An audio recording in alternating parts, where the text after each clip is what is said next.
Il peut y avoir des réactions, bien sûr, parmi nos invités intervenants, mais je voudrais maintenant donner la parole dans la salle. Et c'est Jérôme qui va faire ce boulot difficile de sélectionner parmi les nombreuses mains qui se lèvent.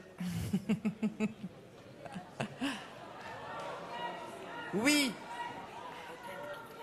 Donc, on va donner tout de suite la parole à Zined, que je vois debout depuis un petit moment et qui souhaite prendre la parole. Vas-y, Jérôme.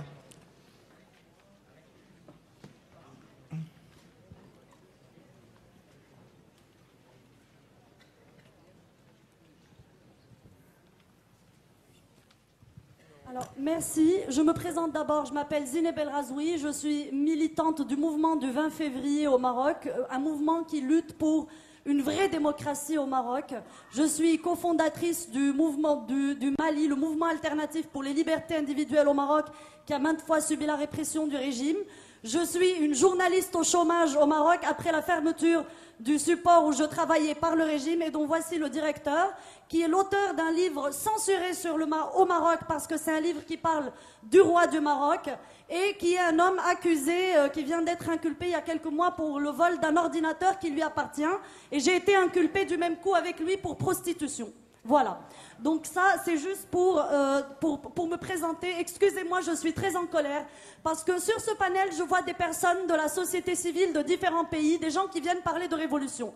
Sauf pour le Maroc où on a affaire à un conseiller de Mohamed VI qui vient parler de la révolution du Maroc.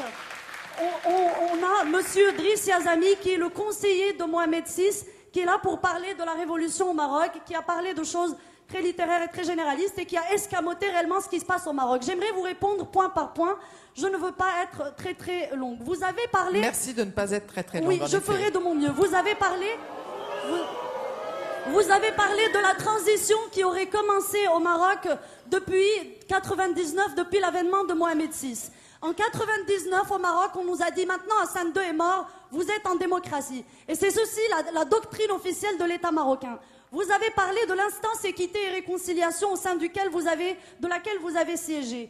Le rapport général de cette instance n'a jamais intégralement été rendu public. Les passages sur Ben Barka et les fausses publiques n'ont jamais été rendus publics. Par ailleurs, les recommandations de l'instance équité et réconciliation, aucune de ces recommandations n'est jamais entrée en vigueur. Vous avez parlé de la Moudawana, du code de la famille. Moi, en tant que femme marocaine, j'explique que ce texte est tout sauf égalitaire. J'hérite toujours la moitié de ce que vous, en tant qu'homme marocain, héritez, même si je paye mon café au même prix. Moi, en tant que Marocaine athée, l'État du Maroc m'interdit d'épouser l'homme de mon choix. Cet homme est obligé de se convertir à l'islam et je passe d'autres inégalités. Je parle aussi de...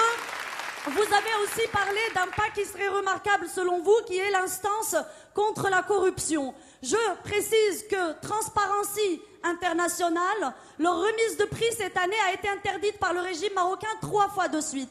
Le remise de prix devait être donné au militant Shakib Khiyari qui était condamné à 3 ans de prison au Maroc pour avoir dénoncé la corruption. Vous-même, monsieur Yazami, vous, depuis le début du mouvement du 20 février, notre mouvement a été traité par l'État marocain. Je passe les tabassages, je passe tous ceux qui ont été dans le coma, je passe les morts. Et là, je rappelle, Kamal Ammari, mort, assassiné par le régime à Asfi. Nous avons eu à peu près 13 immolations par le feu au Maroc. La dernière date de la semaine dernière. Monsieur le jeune Hamid Kanouni, 30 ans, immolé par le feu le 7 août à Berkane, décédé le 9 août. Fedwa Al-Aroui, immolé par le feu à Souq Sebt le 21 février, décédé le 23 février, victime de sa condition de mère célibataire, traitée de pute par le Mokadem de la ville, parce qu'elle est mère célibataire et qui s'est immolée publiquement par le feu. Il existe une vidéo de 3 minutes de sa mort qui est juste insupportable. Où étiez-vous en tant que turiféraire des droits de l'homme à ce moment-là? Et je passe le reste. Le 15 mai, le dimanche 15 mai, nous avons été tabassés aux portes de Rabat. Nous avons été manifestés contre le bagne secret de Temara, qui figure dans les rapports de Human Rights Watch. d'Amnesty International, la prison verte de Témara qui est un secret de Polichinelle, où des centaines ou peut-être des milliers de personnes sont passées, avec des témoignages de personnes qui ont été violées par des tessons de bouteilles, des enfants en bas âge. Et là, il y a le fils, comment il s'appelle l'islamiste là? Le fils, enfin vous connaissez son cas, sa mère n'arrête pas de le dénoncer. La Grande-Bretagne a dédommagé monsieur Mohamed Binyam, un Éthiopien qui s'est fait taillader le pénis à Témara. Et le Maroc continue de dire que cette prison n'existe pas. Vous-même, le 15 mai, vous êtes allé dans cette prison au moment où nous devions manifester sur les ordres de l'État marocain et vous avez dit que vous n'avez rien constaté. Alors que cette prison existe dans les rapports et les témoignages. Et vous le savez très très bien. D'accord? Donc maintenant, j'aimerais que vous nous disiez si le bagne de Témara existe ou pas. J'aimerais bien que vous répondiez sur ça. Pour ne pas faire long, vous êtes le conseiller de Mohamed VI, 7e monarque, 7e tête couronnée la plus riche du monde après les monarchies pétrolières d'Arabie Saoudite. Mais quand vous ramenez le PIB de ces pays au PIB marocain, vous le retrouvez vite en tête. Ce monarque que vous dites qui est là depuis 14 siècles. Jusqu'à récemment, il possédait 60% de la capitalisation boursière marocaine. Il est dans l'agroalimentaire, dans la téléphonie, dans les assurances, dans l'immobilier, dans l'hôtellerie. Il est partout. D'accord? Quelle est la différence aujourd'hui entre Ben Ali et Mohamed VI?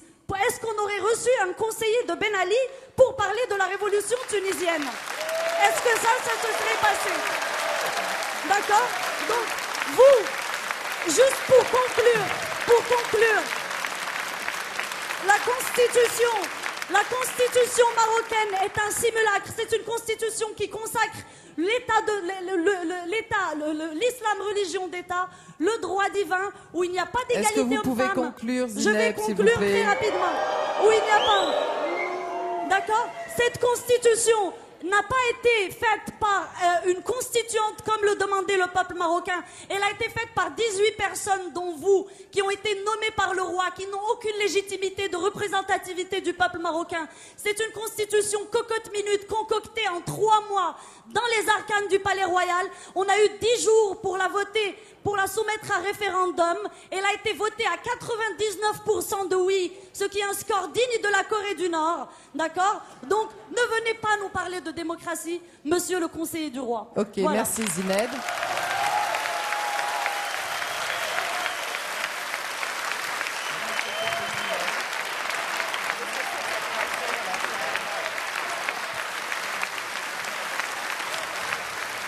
Bon,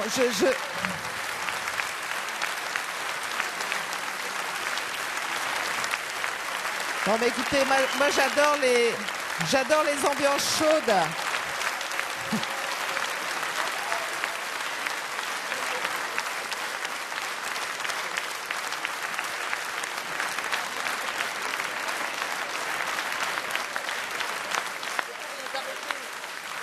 Bon, s'il vous plaît. Ouh.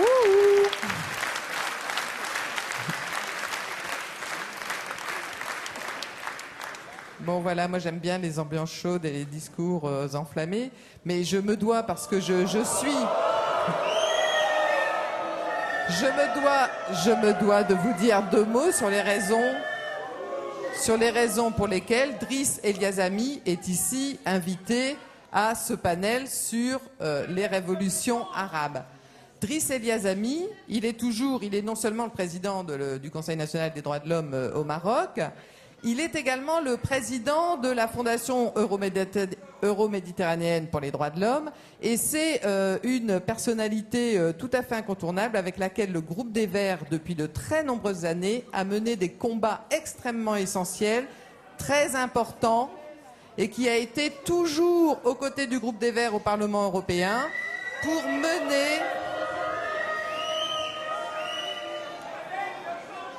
mener notre travail de défendre les droits de l'homme et la démocratie au Maroc. Il est également... Mais enfin, moi je ne crois pas, je ne pense pas que l'opération de lynchage public d'une personne qui est